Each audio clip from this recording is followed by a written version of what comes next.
Welcome to the stream tonight, everyone. I'm here with Movie Dean, and we're going to be talking about episode 4 of the Ahsoka show. How's it going, Dean? How are you doing? Oh, man. I am over. I don't know. How many moons are there on Tatooine? There's how many moons? There's 2 moons? There's 2 suns. I'm over the dual All the suns moons. All with the this moons. episode. What a cool episode, man. I know we're going to get into all of it. The good, the bad, maybe ugly. I don't know. You said you had a problem with this thing. We're gonna talk about all of it, and I'm super excited. I threw a poll up. If you want to vote in the poll, let us know where you thought. I didn't give you an option to go less than 7. If you thought that it was less than a 7, let us know in the comments. Make yourself known. Because I think with there arguments. are some things. Yeah. We'd love to hear. No, we don't expect everyone to agree with us. People in my own family don't agree with me. Yeah, I expect everyone. That's how everyone expects on Twitter. Agree with me or I'll yell at you. Yeah, it works. I'm tired. I'm tired of Twitter on all perspectives. But this episode, let's just start. What was your single favorite part if you had to pull one thing apart? And why was it the cliffhanger at the end? I mean that really was great. I don't know, man. For me, there was a lot. Like I'll go with this. All right, we're going in spoilers right off the bat, right? So like, let that be known. Jason, I just really did not think that we were going to see any more of Hera, and like, so I was like not expecting that at all. But to see Jason say, I have a bad feeling, which I know some people are making fun of him because, you know, you just saw a whole bunch of people murdered right in front of you. Of course, anyone, doesn't matter if you have the Force or not, you're going to have a bad feeling. But to know that Kanan's son has the Force, I loved it. It made me so stinking happy. Just I know it's a small thing, but to me, it was just like, yes, I loved it so much. And then, yeah, the cliffhanger was insanely good. I have like, I could go on a list of just like 1,000 things in this episode that I really love. Yeah, I would agree. I think, well, we already know that everyone has the Force, Dean, so it just is a matter of how much. But yes, you're right. That's a different topic, maybe. Maybe that's what you didn't like. I would say I think the thing that I liked the most about this episode were the lightsaber duels. Yeah. And I don't think I would have said that with the exception maybe of the finale of Kenobi, but even that wasn't that great. I thought these duels all were well done. They were different. They had that Kurosawa, like falling leaves in Japan samurai feel to them. What did you think particularly about the duel with Marok? Yeah, I don't know. That one is probably the thing that I dislike the most, but it's only my fault. Like, I realize that. I'm not one of those fans that's just like, you have to give me everything that I ever wanted always. It's like, I can take the story that's presented to me. Sure. And so I got to say, like, right off the bat, I was pretty disappointed. Like, because I had built up, you know, like we talked about it last week. I built up Merrick to be like this. He's got to be somebody, you know, he's somebody, whether it's Ezra or Starkiller or, you know, like somebody else from the Clone Wars. I think most of us thought he was going to be somebody. So that was disappointing. Now, the actual battle was insanely cool. Yeah. And some of like the visuals in this thing, like, I mean, how many times in Clone Wars did we see the Inquisitors, you know, swirl their lightsabers and just spin them over and over again? It's just like, that's, I don't know, it's cool in a cartoon, but you don't get how deadly that is. But the camera just sat on the edge of that lightsaber spinning, just focused on Ahsoka, and you felt like, holy crap, what would you do? Like with, you know, this lightsaber just spinning that fast right at you. And then she just deals with it. Like she's like that's nothing for her. Well, and I wish so. I love the jest of the whole thing, where it's actually been a pretty hot topic for a time in the community of how dumb the helicopter saber like flying is, right? Like where they just go Mhm. and they're like, "I'll see you later." And so I think it's kind of funny that and ironic that Marak dies while doing the quote unquote OP move. I am gonna say I've gone back and watched that sequence a few times, and I'm still kind of confused as to how she got through the defense. And so that might be my only like quibble with that scene is I think it's awesome, but it feels like relying on the magic of editing more than choreography. And Yeah. yeah, so it is what it is. That's not my quibble with the show, but I thought that the build up to it, you knew it was early enough on. And here's my question: what if Marak's not really dead? Well, What if I he think just that gets it's put for back sure into? he's not dead. He's Like just going to be whatever put that back into thing another armor. was, Yeah, yeah, maybe. Like I don't know if we'll see him again. I doubt we'll see him again. It felt like one of those kind they of made mystery toys. things. It's just They left made to be like, someday he might come back, and but it's left to us to be like, what the heck was that?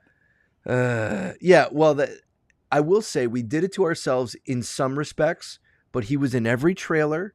Hmm. He was name dropped ad nauseum, and so there were some of these things that made him feel like a bigger character than just a random throwaway inquisitor. And I don't think he's a throwaway. I think it's a big deal that he is maybe born of magic.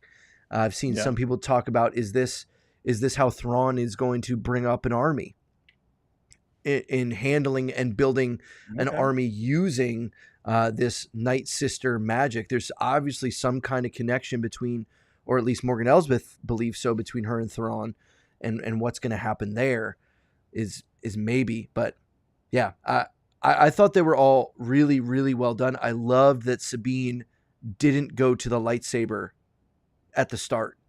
And she was like, oh no, I'm a Mandalorian. I'm going to shoot some droids in the face. Yeah. And Yeah. And do like maybe the most like just blatantly we're doing a stunt right now things I've ever seen. She just like no reason combat why roll. she needed to do a roll, but No. she jumped out, does the roll, and Yeah. then starts shooting. It's like, okay, that's just you're just showing off now. But it worked. It worked. It was cool to see her go right for the blasters and to see because I don't know if we've seen that of someone shooting and someone with a lightsaber in the movies, like or at least live action, like working in tandem like that. I don't Yeah. nothing springs to mind, of just like, oh, maybe some of like the Clone Wars stuff of Order 66 and seeing that happen right Mm-hmm. before the turn. But like that was really cool to see those two work together like that and like, pulling people into the shot and throwing them out with the force and all of that. I thought it was really, really cool. Yeah, loved it. Yeah. And it set up well. And then they foreshadowed it perfectly with Huang going, don't get separated. And then Yeah. all of a sudden you're like, okay, I don't hate the fact that they did that, but it was kind of like then it was cheesy that you knew it was going to happen. You already knew it was going to happen, but the fact that they mentioned it, I think they could have let that go. But is what Yeah. it is. I did Is what it appreciate that is. they didn't go too far. Like even like a lot of these times it's like, "Oh no, there's two bad guys. We each got to chase them." And they go like crazy lengths in like a short amount of time and they're like lost, like they Mm-hmm. don't they can't get back to one another. I do like that when Merrick dies or whatever you want to call that thing, of him leaving that body or whatever, this like demonic possession thing that happened. Like whenever that happens, she's just like 100 yards away and you can Yep. see it. No. Like I like that. So they were together until it was all right. Well, there's one here. You need to go. Yep. Stop this. Yep. Stop Balin from doing everything. So like they did listen to him, or at least they tried, which I do appreciate because a lot of times people are like, "Oh yeah, we're definitely going to do that," and then they Scooby Doo it, and they're just like everyone is exploring this different part of the house. So I appreciate that they tried. Yeah, and then we come to the Balin and Ahsoka, and Balin is a beast. I think this episode, more than any up to this point, really made me go, what a what a loss Ray Stevenson is. I think that I mean it's obviously tragic, and it doesn't undermine it at all, but it showed like he just has this gravitas, this weight Oh yeah. to him in every scene that he's in, and and maybe it's because he's one of the only like male characters that we see, and he's just very commanding in presence and large. But his battle felt like she was vastly outmatched, even though Ahsoka is who Ahsoka is when it comes to dueling. Yeah. Yeah. I mean, anyone who saw RRR, like knows like he is crazy, like forceful. Everything Yeah. he does, he knows how to just like come out and just beat someone so mercilessly. Like he like I tweeted today, Balin is boss. Like he's just Mm, the best. I love this guy. Like we don't know a whole lot about him, but everything he did in that fight was so forceful. Even the words, like there are parts like if you stop like the image, you could see like just like how much mm. effort he's putting behind even his words. Like not just even like the throwing Ahsoka like a rag doll around. Like he literally took her leg and just tossed her. And Yeah. like Ahsoka had to back her legs up to a rock in order to stop Balin from advancing on her. Hmm. Like that he is something else. He's a force of nature. And then there's also like the, you know, misunderstood wisdom, I guess. like he's spouting things and it's like he's got a plan. It's at least interesting. You know, he's talking about, for the greater good and having to destroy things in order to create and like the he obviously has a point of view where he's the hero and I always dig that in a villain, Mm. when they're just not like I'm going to create chaos. Like that's cool, I guess sometimes. You got the Joker and people like that, but to have like a villain that's I've got a plan and he's Thanos. Like that's the vibe that I get. I think that that's a good analogy, the Thanos analogy. I am even more intrigued now about his motivations because he is so Mhm. resolute, and we're still not quite getting we get a little bit more, but apparently he believes it's for the good of the galaxy of what is happening. It's for the best. And it's interesting because I'm wondering what is that? What is he seeing that that has brought him to the place where he would say going back under the empire, getting rid of the new republic would be for the best of the galaxy. I wonder if there is something more that he knows about the threats that are out there. I mean, Mhm. because that's very much Thrawn, right? That's very much Thrawn's perspective.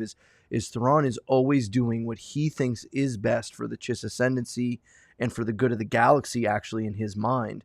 And Yeah. in that way, he's almost an anti-hero. But Ray Stevenson feels similar to that, I would say. Yeah. Yeah, he's got a plan. He's going to follow through. He's going to like he doesn't want I honestly don't think he wanted to do harm to Ahsoka there. Like he was just like you're in my way and this thing has to happen. There's like a desperate nature to what Mm, he's trying to accomplish. So like I really like that because you got to wonder what's making such a powerful individual who could do anything.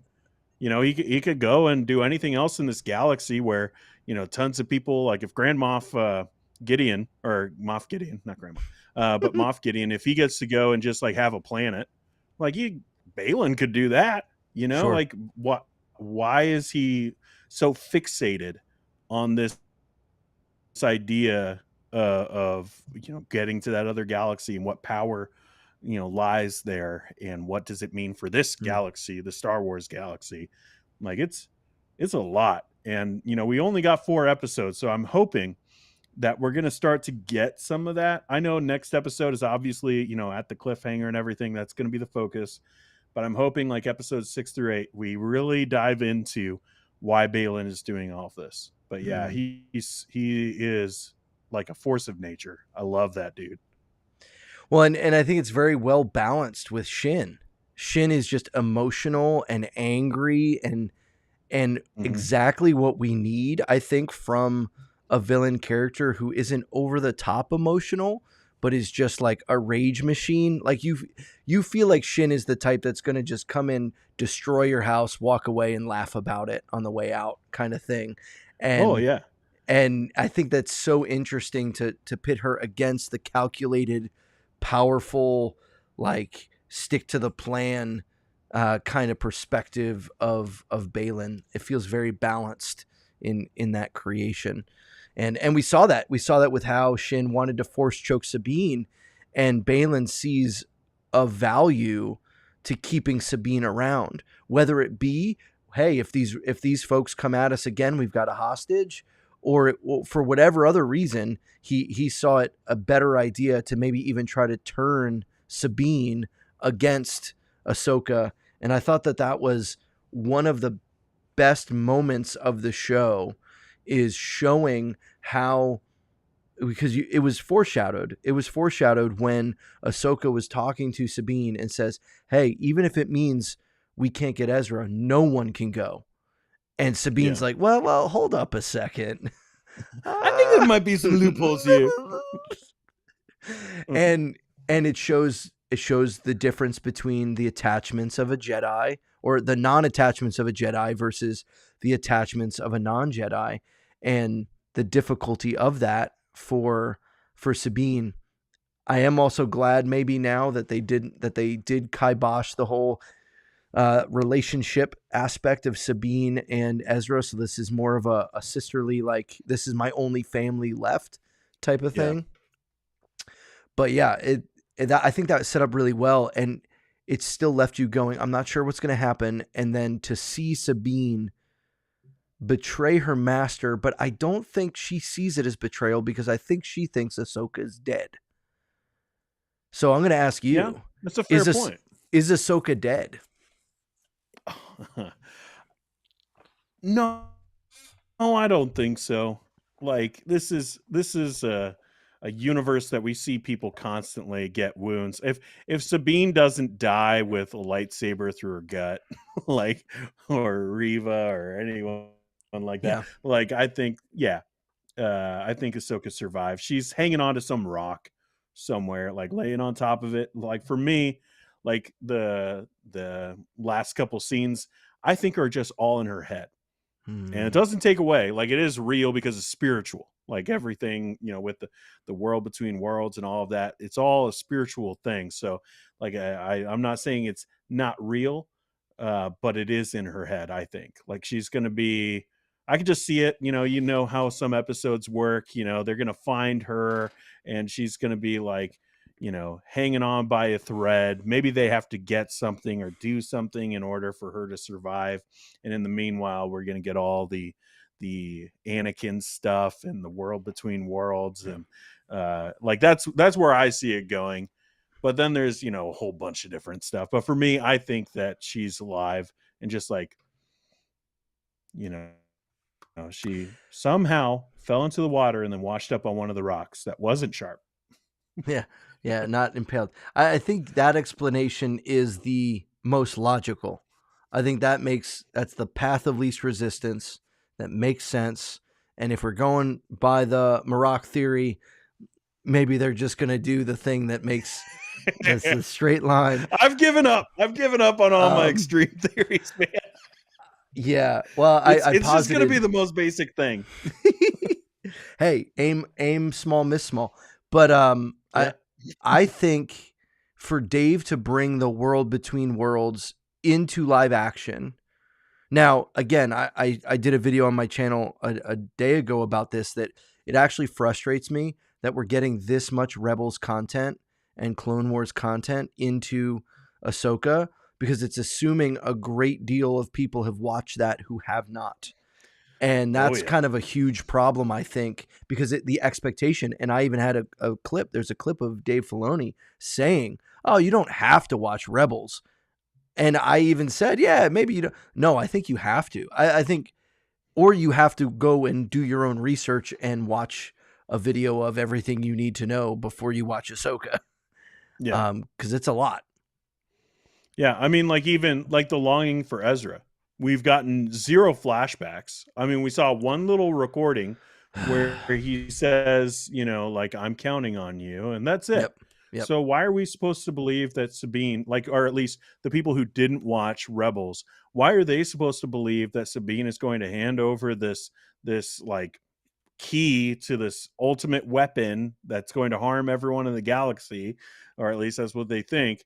Why would she hand that over to him, you know, for Ezra? We have no Mm, motivation so far. So yeah, you mm, definitely have to watch at least parts of Rebels in order to understand at yeah. least character motivations. Maybe not the like actual plot of what's happening, but to Yeah, but understand why, you do need to have that info. I would even go so far as to say we're seeing things that are world between worlds. We're getting allusions to the wolves. We're seeing like all these things, and particularly with the world between worlds, it's such a big part of the storyline that you get near the end of Rebels, especially when you have Ezra finding the entrance, and I, it feels Hmm. strange. It feels more anticlimactic to me that if this is just a vision of Ahsoka in her mind, remembering what the world between worlds was like when she was there with Ezra, and here's what it looks like in my mind, and I bumped into Anakin. Um, I feel like that makes sense, but also I hope that's not the case. I hope this is a situation Yeah. where either Anakin pulled her into the world between worlds. Is this the place that are we going to get more understanding of it? Because it still is kind of an unknown in the Star Wars universe. We don't know a lot about it. Even what we do know is kind of confusing. And so, Yeah. is this where Jedi can go once they've learned the ability to be able to be a Force ghost? And is that possible? Or there's other theories of that I posited in regards to the son, the father, and the daughter, but I'm not going to get into that now because you should go watch that video. It'll make more sense. But I think that there's some theories that could make sense. Yeah. I want this to either be really Anakin, like a real encounter with Anakin, or a vision. It's got to be one of those two things in my mind. And if it's really Anakin, there's a lot of questions that have to be answered about how that even works, right? Because we've not had Yeah. anyone who's died physically show up like this without the blue force ghosty kind of glow. So Yeah. I think that I don't think that they're gonna like fake it out with Anakin. Like that it's going, like, I know like there's speculation of it being the son from, you know, Mortis or whatever. I think that that would be cool. Like, don't get me wrong. Like, I love those episodes, and like I think it's super fun and interesting, and the play on religion, because we don't really get that sure, much in the Star Wars galaxy about, you know, the Force being an actual religion. Just it's referenced as a religion, but to get some like those like mythologies of that, like, that's really cool. But I don't think that they would do that to Hayden Christensen. yeah, You know, like, with how everything has transpired over the years, I think that they really want him to like just kind of be a fan favorite, you know, and like let him enjoy his time.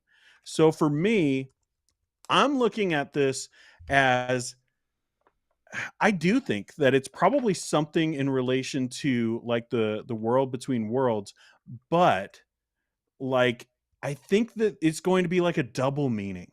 mm-hmm. Like that it's going to be something like that. Maybe it is exactly that, maybe it's not, but it's going to be something like that.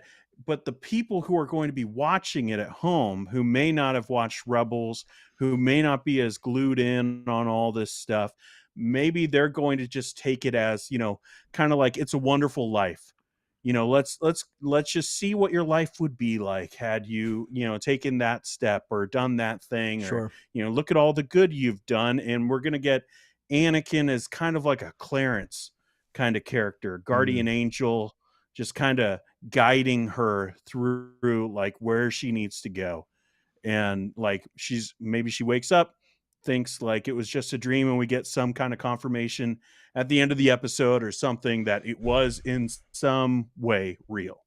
Like I think it's going to be kind of like a double meaning that we're going to know that it's the world between worlds, and what does that mean for all like the force ghosts, but that the people at home, they're not going to get that. They're going to get that, it's just like that kind of typical, just showing how things could transpire, and it's all in her head. Because there has been speculation that there's going to be an encounter with her and Vader, and at the very end of the cliffhanger, I don't know if you caught it, but it was the Vader theme at the very end. So it was slowed down, but it was there. And so there's been speculation that if this is the world between worlds, you get to and you can see these different moments in time, and that she somehow would go back and encounter Vader or Mustafar in some way. Has been speculation. That's one thing to speculate, but here's another thing, and I saw this recently. I don't know if you saw this or not, but check out listed in the cast. I have to take you away, but you can see this. Who is listed right here in the cast among all the other folks we've seen? Oh, snap. Is episode 5 going to get us Captain Rex showing up? For sure. If we're gonna show like I said, I view it as like it's gonna be snapshots of her life or how things could have transpired. Maybe had she kept on the way, like that she had been, like continuing as a Jedi. Maybe it would have been her instead of Obi-Wan, facing her on Mustafar. Like all those kind of like hypothetical scenarios. So yeah, I think we're definitely getting Rex. And that is so stinking awesome. Like, I mean, in that Obi-Wan episode where we saw Morrison there, like being a beggar on that planet, like that was so cool. But to see actually Rex in live action again would be so cool. It makes me wonder, will we get a Clone Wars era Anakin flashback of some kind with Snips and Anakin and Rex and all of that? Yeah, I'm very intrigued, and I think they've saved. Well, there's a few big things about episode 5, and we haven't even gotten to talking some more stuff here. But we mentioned while we're talking, episode 5 is being released in select theaters around the United States and internationally, which I think it means that 1, the budget they put into this episode probably is more than the others. 2, it means whatever they have on the screen is the thing they want people to associate most with Star Wars going forward, right? There's a thought process to this that we can't get a movie put out into theaters for quite some time. Actor strikes and everything else that's going on. I think the next supposed movie earliest is 2025, maybe 2026 now. So this will be the first thing in the theaters since. Did we say they did it at Mando? Did you look it up and you said it did? Did they do a similar thing with Mando? I looked it up. I couldn't find it. I know Game of Thrones did it. There have been a couple other shows that have done it. I was pretty confident that a Mando episode, like maybe like season 2 finale or something like that, they put it in a movie theater, but I couldn't find it in time. So I don't know. Fact check me. Yeah, let us know, chat. If Starkilla is still here, thank you. Love your work, lads. I appreciate you, Starkilla. Sorry that Starkiller was not Marak. I apologize. I'm sure you were heartbroken over that. But you guys can fact check us. I'm not sure. But regardless of that, I think it just shows Filoni's directing this episode specifically. I think that this will be, and because of the setup with the world between worlds and Filoni being the creator of the Ahsoka character and writing on Rebels, I think we're going to see the most Rebels episode yet. And for better or for worse, I think it's going to be for better. I hope it doesn't just turn into a Star Wars version of A Christmas Carol. Like I don't know Yeah. that I want that. I want to keep moving the storyline ahead. I enjoy the things behind, but I want to keep moving the storyline ahead. I hope this isn't an entire episode of put everything else on pause, just look at it. Yeah. But I have been complaining it's not been enough about Ahsoka, so I can't Yeah. have it all the it's ways. it's hard. Well, Yeah. and they did that to us, right? Because like Mm-hmm. they promised a show about Ahsoka, but then they gave us, like, at least so far for me, a pretty killer Rebels season 5. Okay? Like I'm pretty happy with how things have gone, like story-wise. I've been a little upset about the pace. Still, even in this latest episode, still have some issues A with the few pace. scenes. Yeah, yeah. But overall, like, I'm over the moon, like with how things are going. I love the direction, all of that. But they built that tension within the show Mm, because, like, they are not focusing on Ahsoka. So now we're gonna focus on Ahsoka, and now because they've shown us so much of the other storylines, we're wondering, like, how are those things going to fit in? And really, we should be focused on Ahsoka, but we haven't been trained that way. So, yeah. Well, this yeah, episode I we're want going to. to see Thrawn. Okay, We're going to yeah, see Thrawn. We have to. Like they jetted across the galaxy. They're there, right? We have to yeah, see Thrawn. We're gonna see a lot about Ahsoka. I think we're gonna see interaction of some kind. I don't know what else, but I'm at least in my mind saying those two things. I will be disappointed if we don't see Thrawn this episode, because then what that means is it's still we've only got 4 episodes left, and that means now only 3 episodes to even see Thrawn, let alone it's do true. anything, right? So, what were you going to say? I cut you off. I don't know, but I don't think that we're gonna see Thrawn in this Ugh, next episode. don't do I that to know, me. dude. I think it's going to be one of those things where we're gonna have, like, so much time with Anakin, because you don't That's true. introduce that to cut away and only have 10 minutes of footage of that in the entire episode, like that. And the fact that they are releasing it in the movie theater, to me, it means they have huge spectacle. You Mm, don't put stuff like Thrawn. into, like, yeah, well, yeah, but there's going to be a lot of discussion with Thrawn right off the bat, right? He's not Sure, just going to be like, sure. fire all the cannons. Like, he's methodical. So, like, Yeah. he's going to be, like, just kind of like probably a lot of, like, standing and talking scenes at the beginning, at least. So Mm, I don't think you do that with an episode that you're putting in a movie theater. Like, to me, I do think, like, even like all the rumors, like some of these rumors have actually been true about this stuff. Like, I don't dig too deep on the rumors, but I've heard stuff, and then all of a sudden, it happens. So like, all the rumors about Mustafar, I just really think that we're going to have some of these huge things that maybe we've seen versions of before in the movies, but mm, just a little twist, slight twist, with having Ahsoka still in the game, and, like, seeing that lightsaber fight, that's something that could belong in a movie theater. mm-hmm, Or seeing the mm-hmm, Clone Wars, the end of the Clone Wars, with Ahsoka being in the fight. Like, mm, that's something you can see in the movie theater.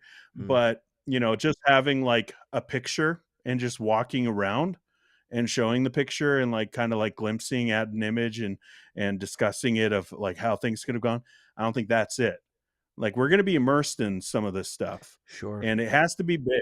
And I don't think Thrawn having, some sit down conversations about what he's been up to and what he has planned is going to be, enough to be in True. a movie theater. And I don't think searching, on what is it, CTOS, or like Yeah, something yeah, like yeah, that, yeah, whatever yeah. it is. I don't think Looking. searching for Ahsoka's body is going to be something that really deserves to be, seen in a movie theater. I think that will happen because that's the boring thing and the thing that you can get done in the meantime, to have a little bit of cutaways and stuff like that. Mm-hmm, But I think that it's going to be mostly Anakin and Ahsoka, and who knows what we're going to see. I don't know, but we're going to see mm. some stuff, and it's going to be big. Like, you don't put it in a movie theater to just have, like, let's talk about the action. We're going to see it. Well, and on top of that, let me see.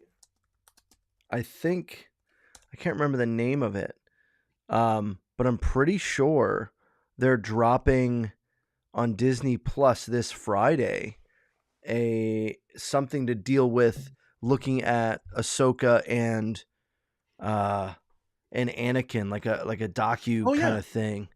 And so that's definitely leading. I mean, that's all strategic. It's getting people to get excited about the next episode. So I think you're right. As much as I've been itching to see Thrawn, Thrawn is one of my favorite characters. I think that he can be the villain that could be carried to the big screen and really bring the gravitas you need in a Star Wars villain.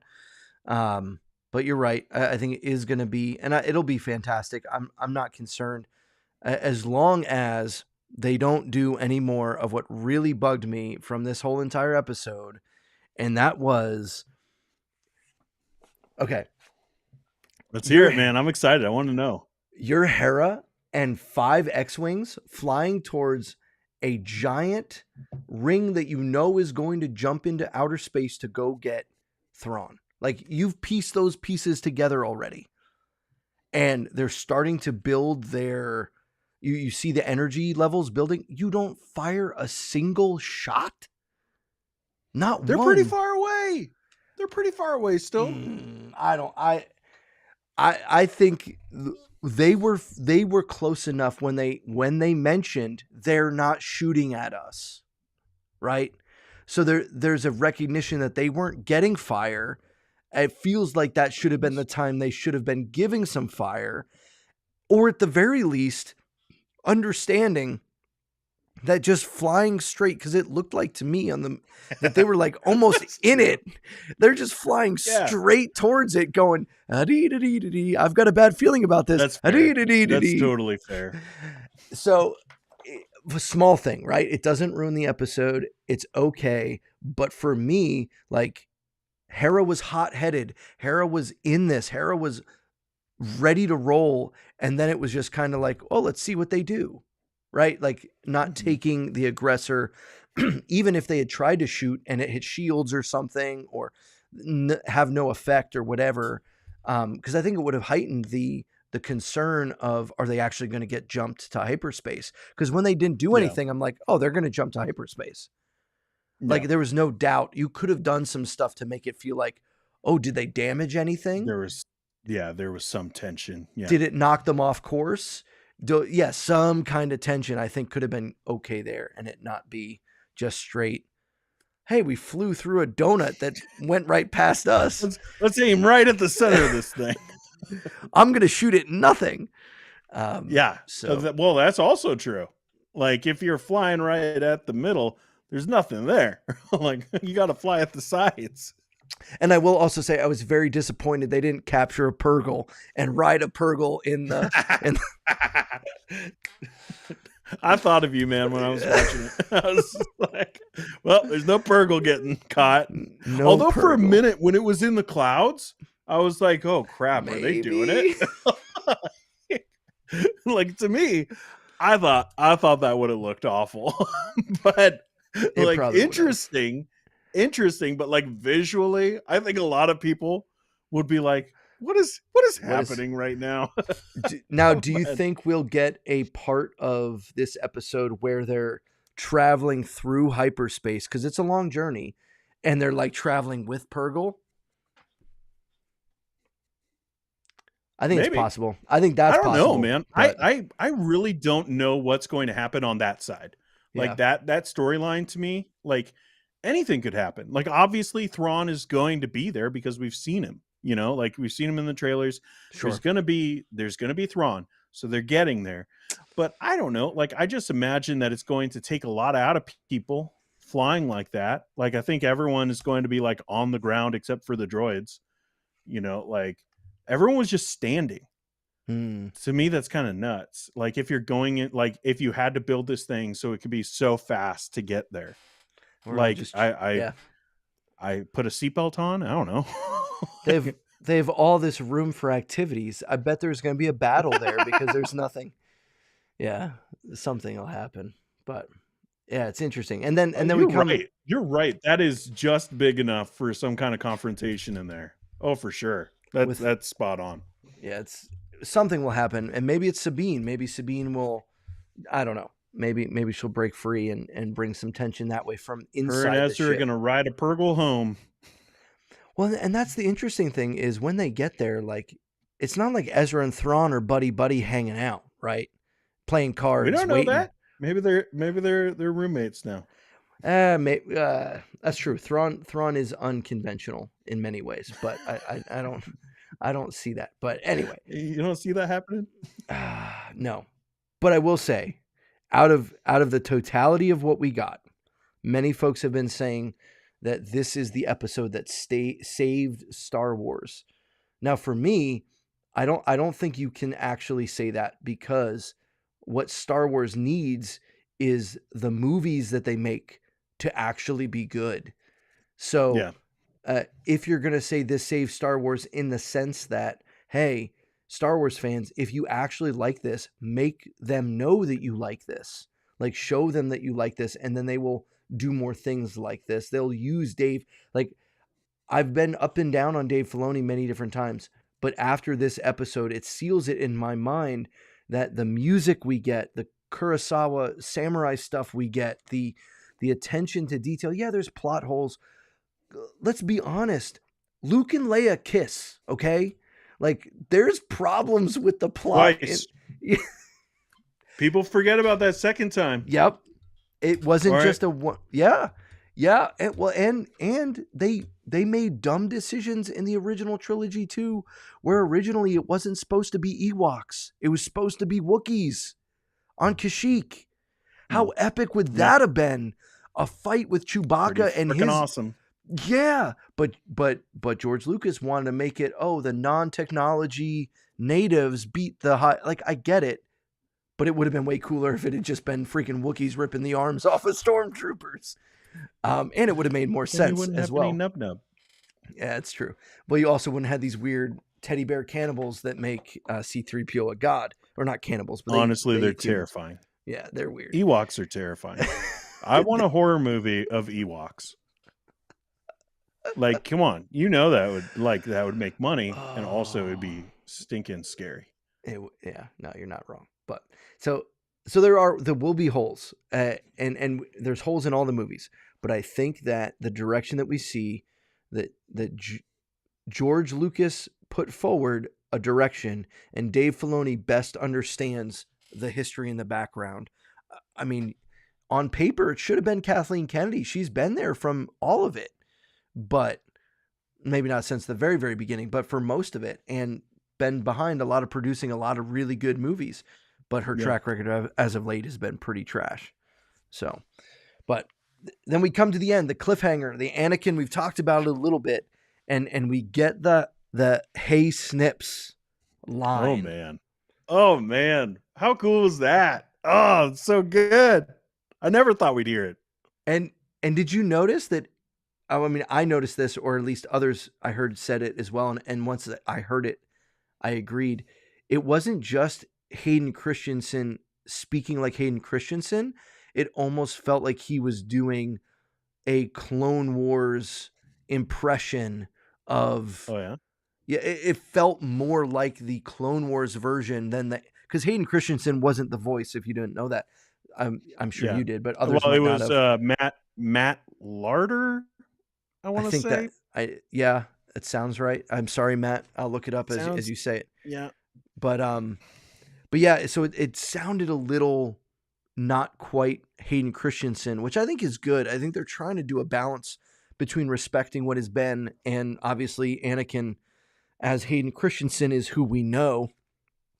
But in Clone Wars, who is it?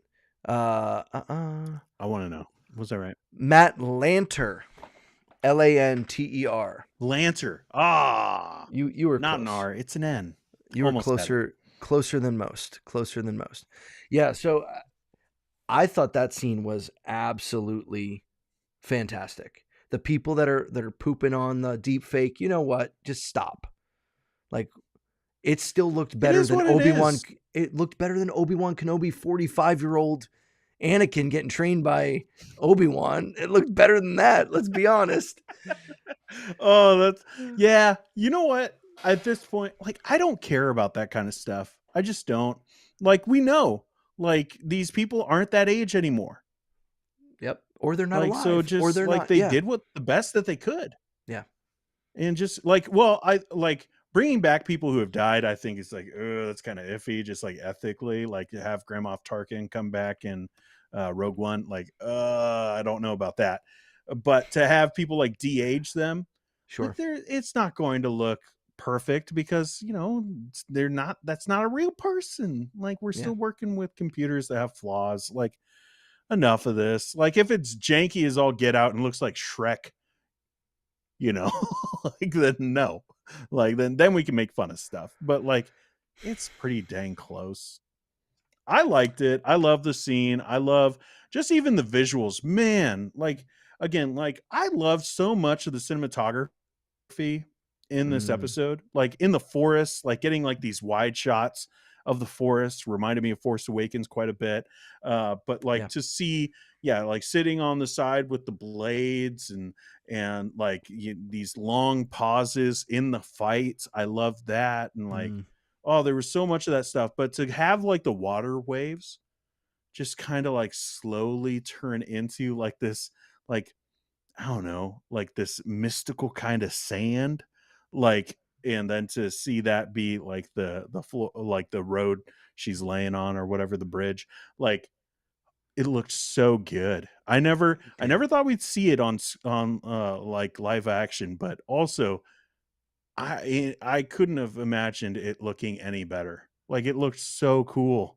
I loved like even like the distance you see the stars still and like Mm-hmm. what Mm-hmm. is this place? It's just wonder. Wonder is what it fills me with. And then also Ahsoka to see like to hear her react. Like she doesn't know what's happening, but she's master. Like she knows it's his voice. Yeah. Yeah. And then to turn around and him smiling and she ends the episode smiling and yeah, there's a little dread with the music of Vader, but like that's pretty stinking awesome to have. Like there he is, last time I saw him he was trying to kill me. Mm-hmm. Like and to have like this reconciliation, like I think is so cool. And I really hope that in some way this is real and not just like, oh, she got a big bump on her head.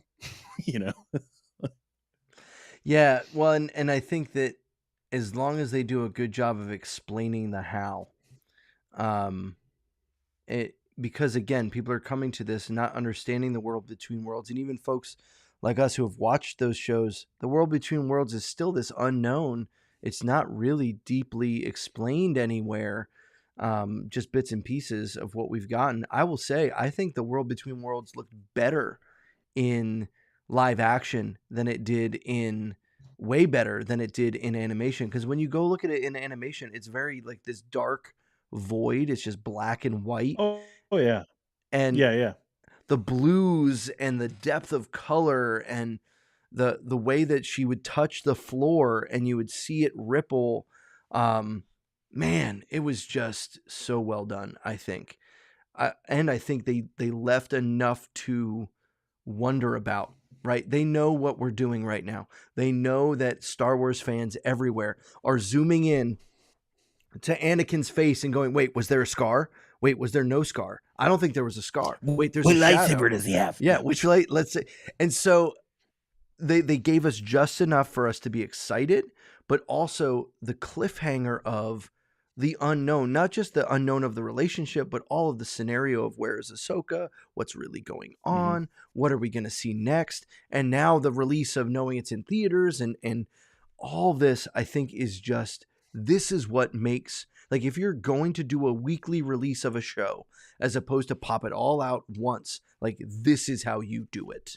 This is the way it should be. As much as I want to see that next episode right now, they've given us time to breathe, and I really appreciate that. I've been a proponent of just give me the whole season so I can binge it, but now doing this, it's Yeah. like, no, I get to think more. I get to actually enjoy the episodes more, because I'm going to go back and watch it again to enjoy it again, as opposed to just Oh move on yeah. to the next thing, move on to the next thing. But yeah, it's Yeah. so it. I think this is like similar to WandaVision.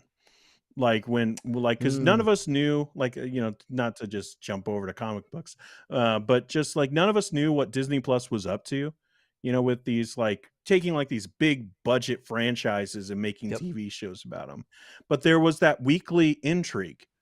And at least in the Star Wars stuff, we haven't really had that as much.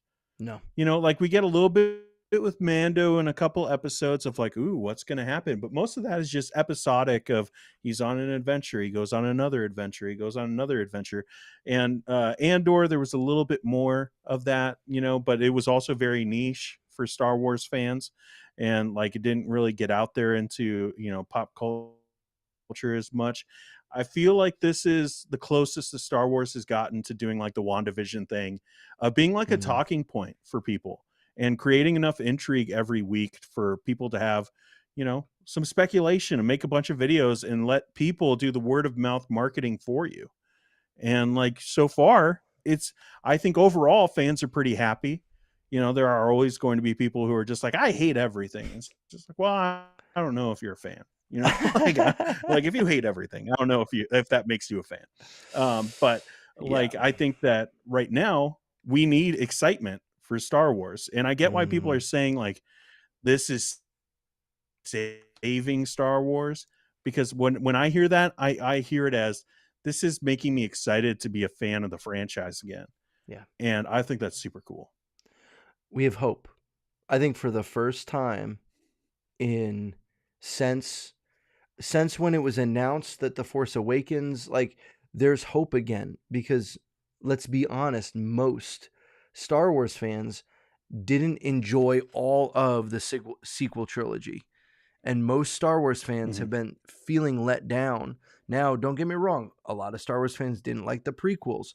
And I do think as time goes on, more people will like the sequel trilogy for what it was, even though it is deeply Yeah, flawed in many ways. But the fact that Disney took this thing and ran what it felt like a beloved franchise of so many into a brick wall, um, it feels for the first time like, wait, we can maybe trust what they're going to do next. But the big caveat to that is it depends still, right? Because they could still come out with yeah. Skeleton Crew and Acolyte and all these others and just mess it up again.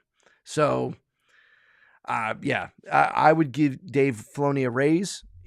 I don't know if the ratings have reflected that, but hopefully this buzz.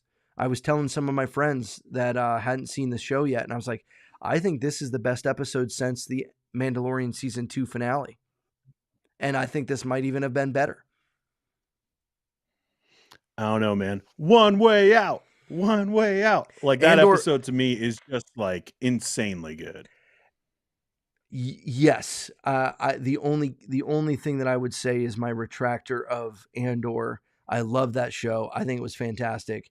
It also, though, at times felt like a great show that could be in any universe, not in the Star Wars universe. And That's true. so, while I Sure. think it was fantastically written, the cinematography in that show, man, everyone should take notes from that because the practicalness of the sets. That was another thing about all these battles, they were practical. You saw the leaves, you saw the rocks, you saw Mm. like it felt real. It didn't feel like on a stage somewhere. Um, but yeah, I could give the No Way Out as a honorable mention, but I still think that this might top all of it because of the significance and how down and out Star Wars fans have felt for the last number of years in many respects. We do it to ourselves. Our expectations are very high, but yeah, Well, when you start off with the greatest trilogy of all time, I think it's fair to have high expectations. yeah, and an expanded universe that is just full of great stories that are entertaining and fun, that also have deeper meaning most of the time, not all of the time, but Yeah. um, so do you still think there will be a Mara Jade? We talked about that last time Oh about a yeah. Mara Jade type. I don't know. Shin was pretty evil in this episode. Oh, Like she's sh- like Like, well, and even like, where do you think you're going? Yeah. And like, like all that stuff. Like she is ready to kill. She is vicious. Hmm. So I don't know if I could see her turning good at this point. Like No, she I just don't seems either. like she's locked in. I could actually see Balin changing his mind. Like if he gets over and this power that he thought would be a help is Mm-mm. not that, I could see him sacrificing himself or something like that to, you change and save people. But I don't think Shin's making that decision. Like Shin's just like, give me all the good stuff. I'm gonna go kill everyone. I think Shin. There will be a point in this season where Shin makes a decision that screws something up. I think they've kind of Yeah. shown that multiple times where Balin's been the one um, to get in the way. Ooh, Uh, look at what JB Kroger put in. I think, oh, Jimmy's hanging out here. What's up, buddy? He's a friend of mine. He says, I think she kills him. Balin, he means. That's interesting. I can see That's it. I can see interesting. if Balin changes his mind or does something that's altruistic or something, like I could see her just being like, nope, you're weak. Out of my way. So here's my only reason why I don't think that's the case. And it has nothing to do with the storyline, has nothing to do, it's a good thought. They didn't Does do it have to do any with your heart? has to do with Ray Stevenson and that they did not do any reshoots. There were no reshoots on Ahsoka. And so I don't think they would have if Ray Stevenson was still alive, I don't think any of us would be thinking they would kill off Balin with how they positioned him and they brought him in. So I don't know that he's a I would character that, still be. I would still be but speculating. He's too he powerful. He's says too deep powerful and fake. too awesome. They could just deep fake it. He says, yeah, maybe, Maybe. maybe, maybe. Wouldn't be And the and first time. maybe it gets there, and there's a situation where yeah, something goes wrong. I definitely see there being a possibility of a confrontation between her and Morgan Elsbeth. I mean, she's looking for a reason to cut that lady in half, um, just like she can't wait to cut Yeah. Sabine in half. So I think it'll be interesting to Hey, see. I got a question. All right. Yeah. Like you're like the Thrawn expert, or at least the most Thrawn expert I know. Um, has he always, like, I know he has a fascination with the Force because he doesn't understand it, but like have like a night sister on his side? Like, Yeah. do you So do you think that really fits with who we've seen so far from him? yes, but let me give a caveat to how I see it working. So if you go to the Okay. novels, the Thrawn novels, and the more recent Timothy Zahn novels to read the backstory on Thrawn, as my computer screen goes blank in the back. I don't know why it does that. It Lose annoys the me. good side. Yeah. At least it's not red. At least it's not red. And so the in the original Thrawn trilogy, he's dealing with Jorah Sabaoth, who is uh, the clone Jedi, and he uses the Islamari, I think is how you pronounce it, that suppress the Force. So when he has um, these creatures with him, he can't be impacted or Jedi mind tricked or any of that stuff. So he has an understanding of how the Force works. Then you read in some of the like the Last Command, the last of the Thrawn trilogy, he'll work with Jorah Sabaoth to do all kinds of crazy things with the Force. And if you go to the Chiss Ascendancy, where Thrawn came from, and they had these navigators. I can't remember the name. Maybe they were just called navigators. Usually younger kids, usually female, who were in the Chiss, who had the ability to navigate via basically using the Force. And so there was some interaction in that way, but it was very limited. They didn't do the same kinds of things, but they would be used on all these capital ships to help them navigate through space so that you wouldn't get lost in hyperspace or any of these other things that make Okay. hyperspace travel really difficult. So, all that to answer your question, could Thrawn use Absolutely, because Thrawn will take anything that is a tactical advantage and use that thing as long as he can first understand it.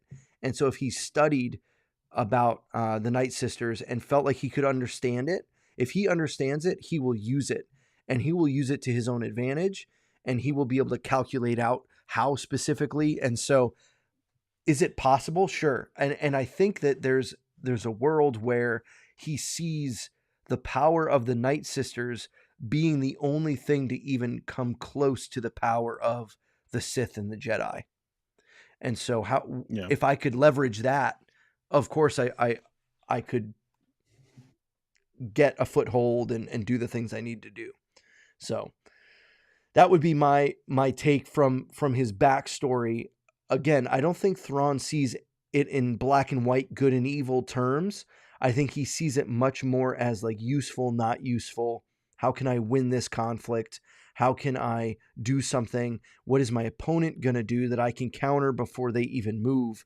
Like certain things, like at the beginning of the Last Command novel, and I'm mentioning that because I was just reading that recently for fun. It's he does something that everyone would want to do, but no one figured out how to do, which is how do you take a world that has a planetary shield without destroying the shield? Like, because ideally you take over this planet, you still want the planetary defenses to be operational so that it can't be taken right back again. And so he works out and devises a plan to trick the people into thinking the shield was not functioning properly, and they surrender. So he does all this maneuvering and using the Force and some other things to make that happen.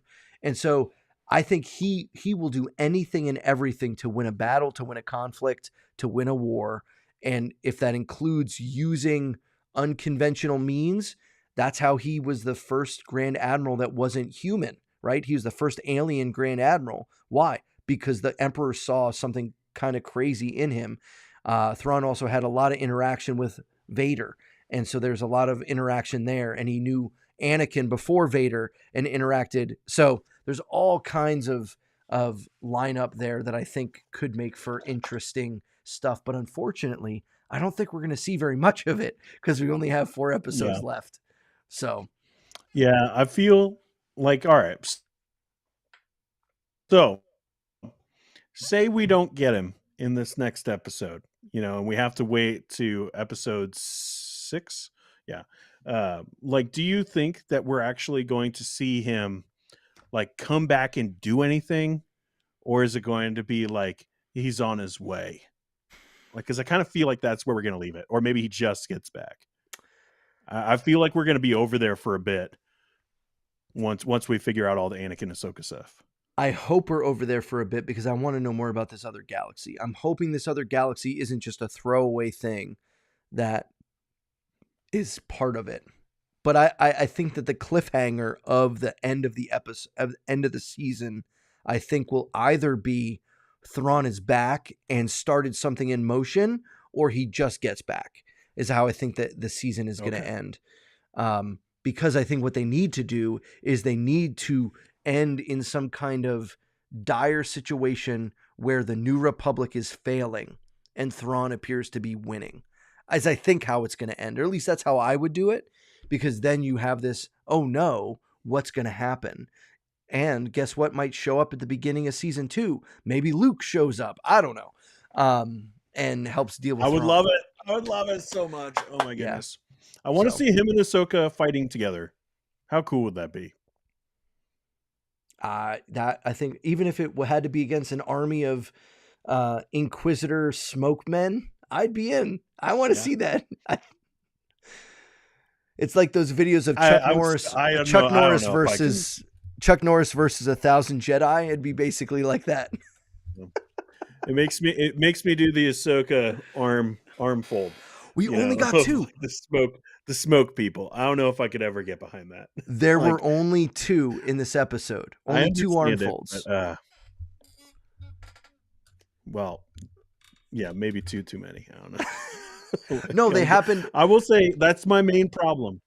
Okay. Is the pacing. Like the pacing of the dialogue. Even Shin did it. Like when she was like, like, where do you think you're going? She stops for a minute, and it's not like the ooh cool build up of like, like when Balin and Ahsoka are going at it, like they have like the like samurai kind of stuff, like where you're just like standing there, similar to Obi-Wan and Maul in Clone Wars, or in Rebels, like that standoff. Mm-hmm. That's cool. But like the space between like the dialogue, and Shin even did it, and just like a Yeah. lot of people standing when you wouldn't be standing. Like Mm. you're trying to go and find these people, and you're just like, oh, hey, you ready to fight it out one on one, and like you're like setting up the rules. Like, Uh, no, you're just gonna start like going at each other, yeah. right? Like, Yeah.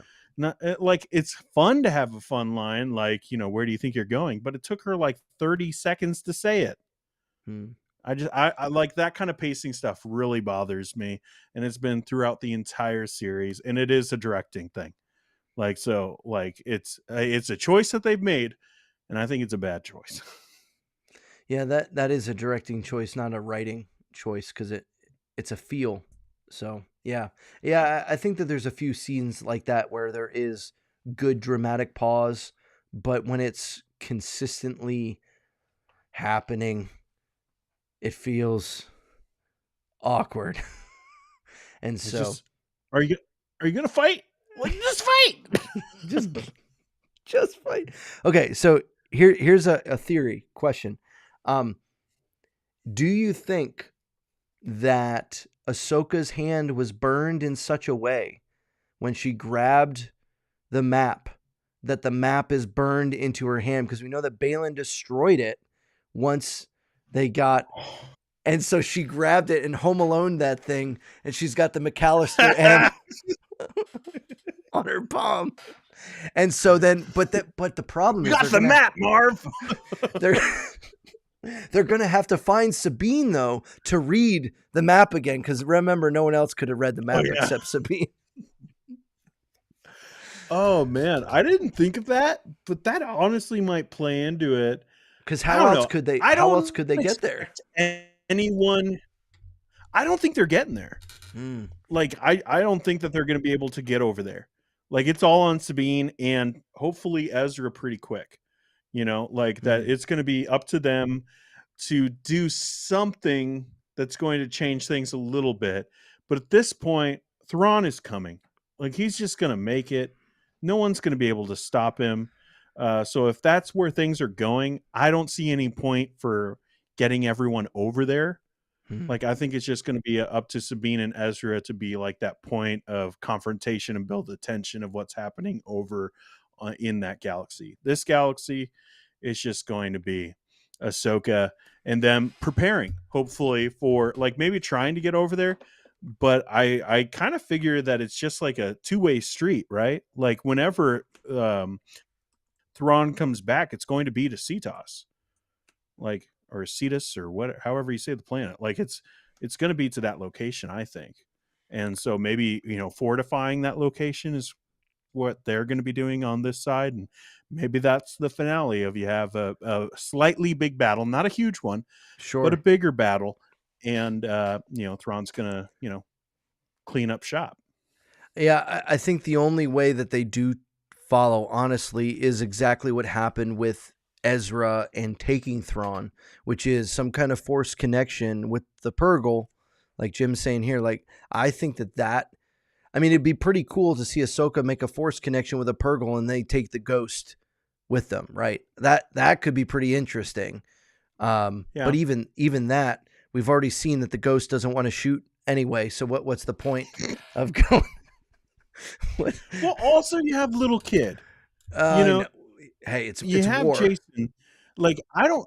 The wisdom of Hera of taking her son into a known battlefield. The reason why you're going Yeah, is because it is a battlefield, and you're just like, come on, let's go. It's just, I do love that he pushed it. He pushed the sure. hyperdrive. When she's like on my mark, and he's the one, and he's like, yeah, baby. Like I dug that, but like I don't think you're gonna take him into a completely other galaxy. Like I don't know. She'll I leave him feel with like they're just Chopper. gonna fortify. Yeah, yeah.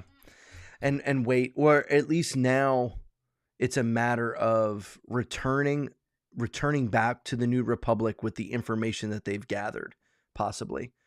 But you're right. I think that Yeah, I true. and I'll retake my statement. Maybe there's a giant space battle coming, right? Like that's we saw I this hope so. fleet. We saw this fleet of the New Republic, and they showed it to How us. beautiful.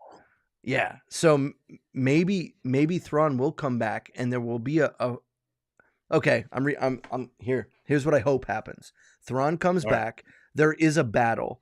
We see the tactical genius of Thrawn. New Republic loses something massive, something big, and that's the cliffhanger of some sort. Because I want to see Thrawn in action, and his action is commanding ships to do this and to do that. It's not super exciting, but it would be really interesting if he lures them into some kind of trap at the very end of the season or something like that. So, Do we know the fate of Mon Mothma? Like when she dies? good question. I do not know. Let me Is that see. canon? Do we know? Because if not, I think that could be something like really baller. Like, let's say they bring the fleet, like they hear from Hera that like everything has gone bad and Thrawn is definitely on his way now. And they get there with the fleet and Mon Mothma, who's already shown like she believes Hera, like maybe she's there and you know, just as like, no, we are going there, like executive decision made, and we're going to go and stop this. And she dies in that battle. I think that would be a huge loss to the New Republic and could be something that could lead to like a lot like of conflict for her or for the galaxy. Well, unfortunately, she passes away peacefully in 24 ABY, which isn't the show. Why? Isn't what? When is Ahsoka set again? Now I'm confused. I thought it was, huh? 6 years after, or no, I forgot. We did the math last time. Math hurts my head, but let me look this up again. When is the? I I don't know. don't. Wouldn't be the I, first time they changed canon. You know, if it's comic books, it's not canon. Like they keep on changing that's stuff. true. That's true. No, this is set around 9 to 12 ABY. So, in 12 years is when Mon Mothma dies. But you're right. I think that something like that could be interesting. I want to see more with the New Republic, and maybe that's what's going to happen is we're going to get an episode of the New Republic coming to grips with the threat, and that's kind of the filler episode of Thrawn returning and the threat happening. And yeah, we'll see where it goes. Ultimately, I almost don't care because I'm happy. I'm just happy that we got that. Now let's see what happens next and see how it goes. And Jim says, and then we get the Star Wars, the Avengers trilogy. Yeah. Unfortunately, Yeah, before we get that, we have to get a Rey movie, and I'm not so sure about that. But it could work. I'm saying it. I'm saying it could work. I want it to. As long as they got good writers, that's where they've sucked. It's hard. I think the challenge Like is, they've gotten bad writers. yeah, I think the challenge lies more in like how do you make me care about characters that I'm frustrated at, right? But I'm not mad at Rey. I'm not mad at Okay. Finn. I'm not mad at Kylo. But I'm mad at those movies of which they're the main part, and it feels like they tried to do a bait and switch to make us love the new characters so they could reset the whole universe, and they just didn't do a good enough job of it. So Yeah. yeah, For me, with the sequel trilogy, I love all the characters. Like I love all the characters themselves. I think the actors did great jobs. It's just the story sucks. yeah. No, Like the acting was fantastic. Yeah, I will yeah. agree with that. Well, at least I'll say the story from Last Jedi on. Yeah, it just doesn't go with Force Awakens. And Force Awakens for me was actually really fun, and I love a lot of it. But it's just like a whole bunch of build up into nothingness because it Mhm. doesn't go anywhere. But all those characters, like I like Daisy Ridley as Rey. And even though, maybe I don't want her to be called Rey Skywalker, like whatever. It is what it is. And at this point, like if you can give me a good movie of her setting up a Jedi Order, I'm down for whatever. I just want to see these movies, man. I want to see Star Wars on the big screen. I can't Mm-hmm. go and see, next week's episode in a movie theater. It's not playing anywhere close to me, but like I would love to do stuff like that. Yeah. We just need more Star Wars. I just love it. I'll More I'll good watch it Star all. Wars. I'll watch Boba Fett again if I have to. And on that note, Dean is leaving. No, I'm just kidding. Two Uh, episodes. There are two good episodes. yeah, I think when it comes down to it, it just I just want to enjoy myself and not be frustrated by the writing choices. I think when you change characters drastically from what they were to what they are in the current, I think you're running into problems. And that's, I think, what the main problem with Boba Fett is he's nothing like what people would expect. He's not even what we got shown in Mandalorian. Even what we saw in No. Mandalorian was a bad mofo getting ready to take people's heads off with. I mean, he's beating everyone up, and you're like, oh, I want to watch that show. And then we're like, Yeah. oh, it's depressed Boba. Okay, this feels this and cyberpunk teenagers. I don't know what's happening. Time to time Ugh. time to go have another bath and remember all my failures.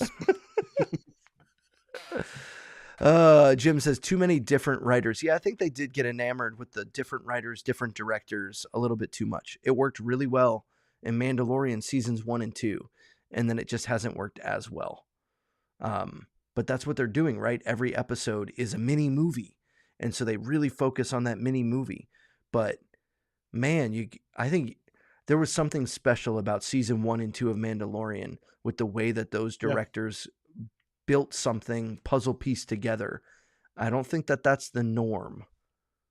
I'd rather you put it under the charge of one person and have them direct everyone else. Because that's even what George Lucas did. He didn't direct Empire Strikes Back or Return of the Jedi. Yeah. He stepped That's true. aside and let other people direct. That's why those movies were, quite honestly, a little bit better. Now, some of the choices might have been a little goofy, but they were better than A New Hope objectively. I think everyone likes those two films more than A New Hope, even though A New Hope brings up all the nostalgia and the feels and all that kind of stuff. But yeah, it messes with cohesion for a while. I agree. Well, any closing thoughts, anything we didn't cover about the show? I think we've hit most of it. We understand you love Jason and you can't wait to see him we did miss one thing. Sabine tried to force push and she couldn't do it. Yeah. She's got nothing. And I like that she's failing. Like it brings depth to a character. We don't see enough characters fail. Or at least fail in this way. Yeah, very She's much unbalanced without Ezra. So I think that what we're going to see is, she's going to find Ezra, talk to Ezra. I don't know. I hope that Ezra comes back so we could have a Rebels reunion.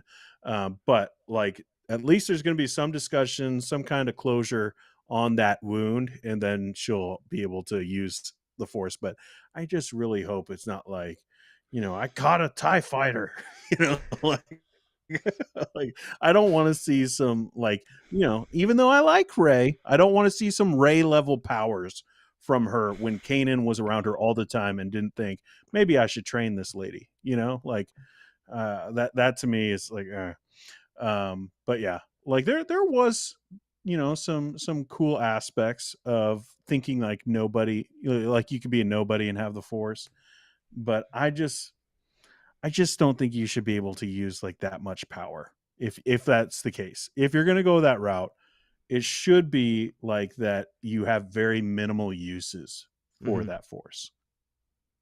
Or yeah, you have one way to use it, and until you find that one little thing, that's your thing, and that's what you can do. And maybe her ability will be something about, yeah, like the navigators we're talking about. Yeah, or maybe for Sabine it'll be tapping into art in some way, and maybe she's gonna Maybe she's going to learn from Thrawn about studying art. I mean, Thrawn Yeah. loves to study the art, and she's the artist. I don't know, but it'd be interesting to see if all of that. Again, I've wanted to see this from the beginning. I just want to see an episode with Thrawn, and I want to see how they're going to portray him. I'm very intrigued by that, and if I have to wait till the episode 6, I'm okay with that. I'm I patient. mean, it'll be a fun way to wait. As That's far as true. like, That's true. sometimes we get filler episodes and it's just like, I gotta wait one more week for there to be like something No. really cool to happen. Yeah. Like, nope, we're gonna get Anakin. Yeah. And it's gonna be in the movie theater. So I'm expecting this next episode to just be amazing. So at least we could have that while we wait for like the big final battle stuff to kind of emerge, like what that storyline is eventually going to be. We got Well, some cool things.